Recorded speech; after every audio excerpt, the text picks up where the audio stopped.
On va voir ensemble quelles peuvent être les conséquences de cette guerre des exchanges, jusqu'à où ça peut aller, quels peuvent être les impacts à suivre sur les cryptos. On va voir quels actifs je favorise, est-ce que je suis plutôt acheteur de rebonds, et enfin, on va essayer tout simplement de déterminer une ou deux cryptos qui peuvent être dans des localisations intéressantes. C'est parti!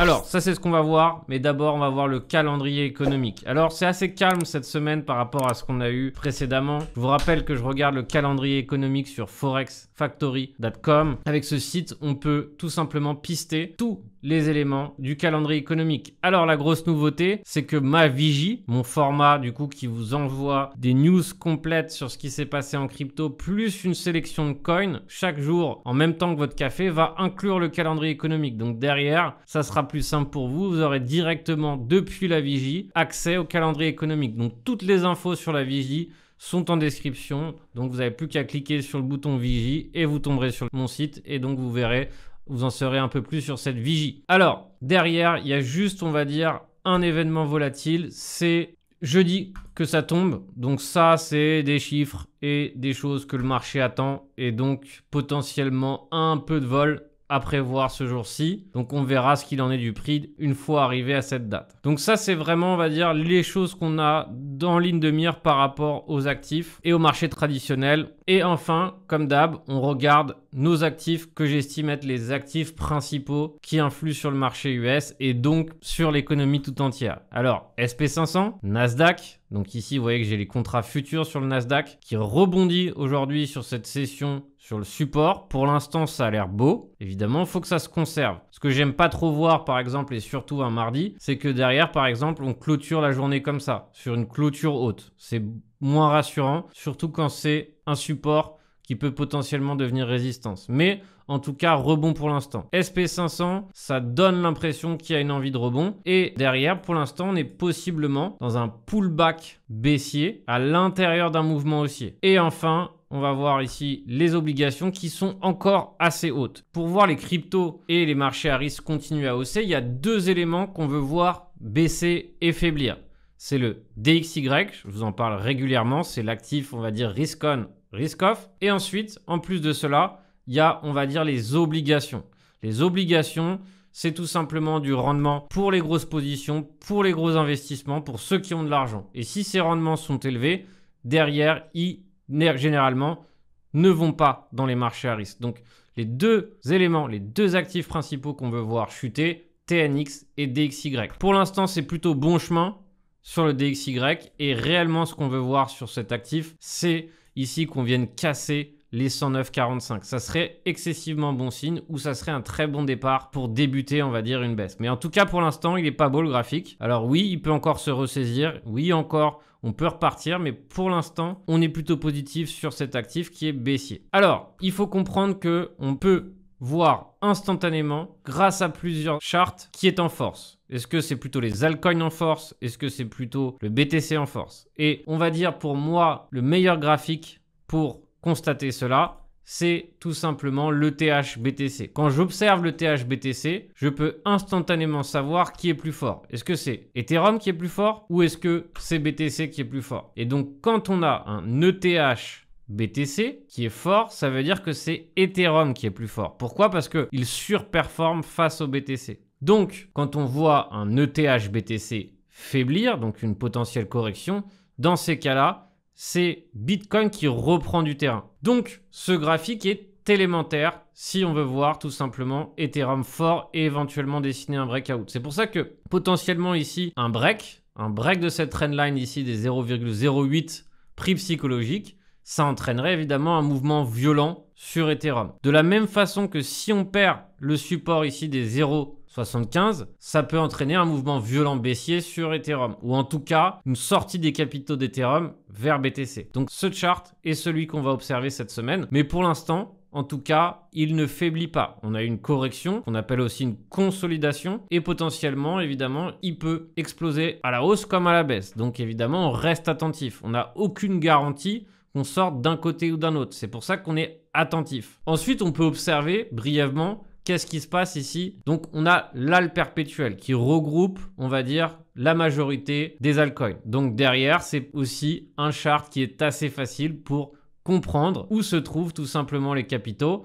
Et derrière, si ici on fait un break net, ça serait une continuation de la alt season. Si derrière on perd ici les 2135 points, potentiellement on aurait un retrait et une correction sur les altcoins. Donc ça, on est très attentif. Donc on reste et on suit ça de super près. De plus, gros rappel, ce dimanche aura lieu le webinaire scalping. Donc ce webinaire scalping vous permettra de vous immerger dans une de mes stratégies préférées, à savoir les rejets. Donc dans ce webinaire, on va voir 3 façons de rentrer sur le marché et de trader avec un setup que j'apprécie énormément pour le trading court terme. Alors croyez-moi, c'est une stratégie propre, efficace, clé en main, c'est-à-dire qu'à la suite du webinaire, vous devez être capable de mettre en pratique. Attention, c'est important d'avoir déjà des connaissances sur le domaine, d'accord? C'est un webinaire avancé, c'est-à-dire que je pars du principe que vous avez déjà un certain niveau. Je ne reviendrai pas sur les bases. Donc forcément, je vous invite à faire un tour sur ma formation gratuite ou sur mes webinaires précédents pour essayer tout simplement de vous préparer pour ce webinaire de dimanche. Alors, on va voir un peu ce qui se passe sur la guerre des exchanges. C'est le bordel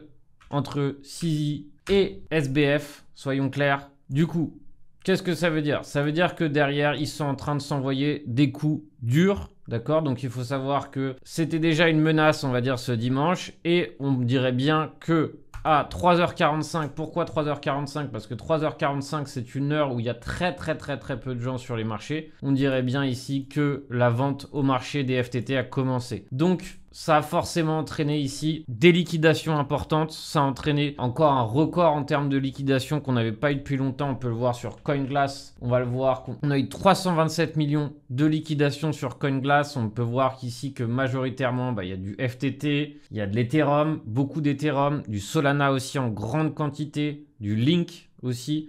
Donc forcément, c'est aussi ce qui peut être intéressant en achat de pullback, on va le voir tout à l'heure, parce que si c'est liquidé, ça veut dire qu'il y a eu des opérations qui sont forcées, ce qui a obligé le prix à aller beaucoup plus bas que prévu. Donc ça, par exemple, ça peut être des actifs qu'on va chercher tout à l'heure dans la liste des actifs à potentiellement racheter. Donc cette guerre a créé tout simplement des tensions. Ces tensions créent tout simplement des émotions et ces émotions entraînent des effets boule de neige. Alors il faut savoir que les deux conséquences, c'est bien évidemment de laisser penser qu'un exchange est insolvable avec tout ce qui s'est passé. Forcément, ça crée des mouvements de panique.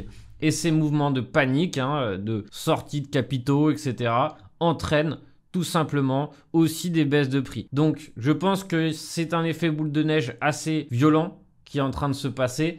Et on va dire que pour l'instant, cet effet boule de neige violent est en train tout simplement de peut-être potentiellement se tasser. En tout cas, pas vraiment sur le FTT qui n'a pas encore une bonne gueule. Donc on veut réellement ici voir une vraie bougie impulsive qu'on n'a pas encore, je tiens à le rappeler. Mais par exemple sur le Solana, on dirait bien que ça se tasse et ça se calme. Alors évidemment, il est tôt pour clairement conclure, on va dire sur des conclusions, mais voilà, on dirait bien que ça se calme. Alors c'est à suivre de très près, mais vous voyez qu'ici, on a réagi ici sur un support clé, et pour l'instant, il a une réaction qui est plutôt conséquente. Alors, je suis intéressé de votre avis, est-ce que vous êtes plutôt acheteur de pullback ici, vous souhaitez acheter plus tard, que souhaitez-vous faire?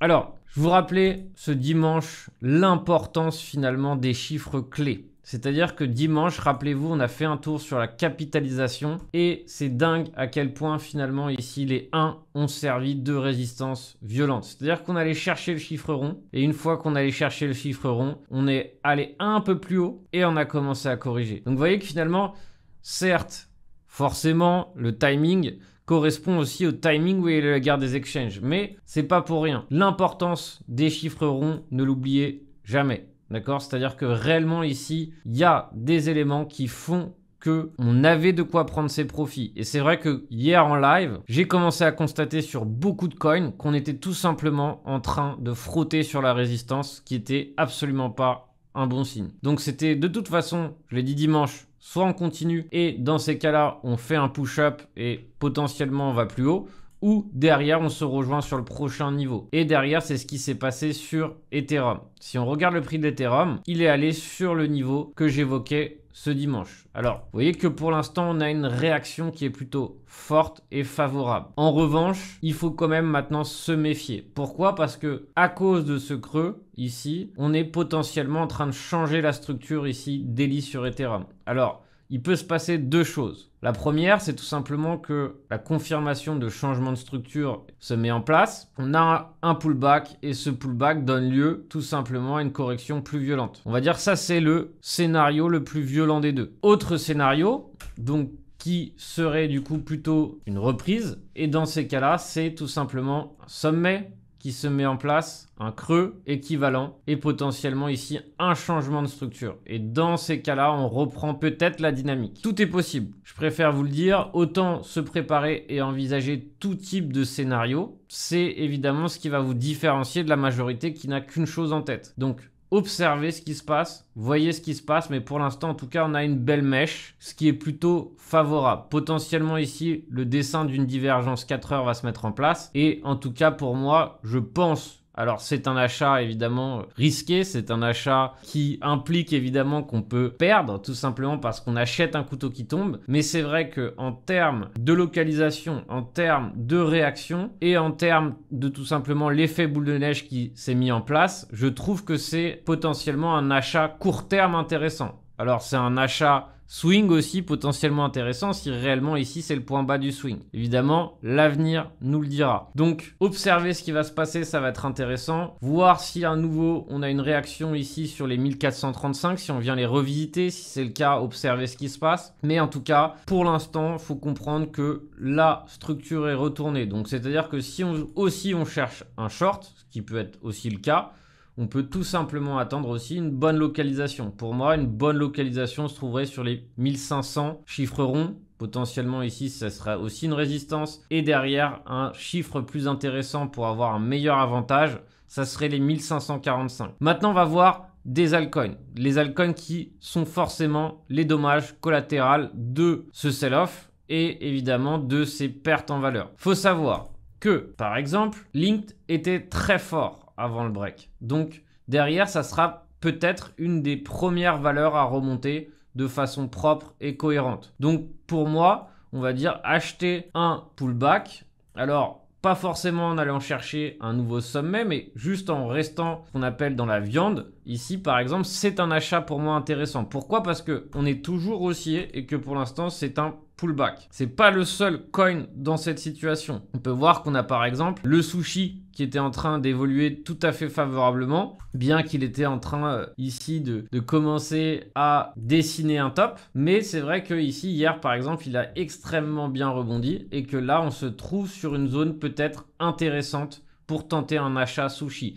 Pareil, quand je cherche un achat, ici, vous voyez que je ne suis pas là à aller chercher les 2,50. Non, pour moi, l'achat, ce qui m'intéresse, c'est de me contenter de ce qui se passe ici, dans le mouvement. C'est-à-dire que déjà, rien que si je vais chercher 1,77, je suis déjà content. C'est ce genre d'objectif que je me fixe. Et derrière, je vais aussi chercher certainement des corrections, des rejets, pour pouvoir aussi shorter et tout simplement profiter au maximum de la dynamique qui est présente ici. Je vous invite à être extrêmement prudent. Faites attention à votre argent, d'accord? Essayez de diversifier là où vous avez vos sous. Et surtout, évidemment, ce genre de choses nous rappelle à quel point il est important de faire attention à ses fonds et tout simplement de faire confiance à personne, si ce n'est bien sûr à vous.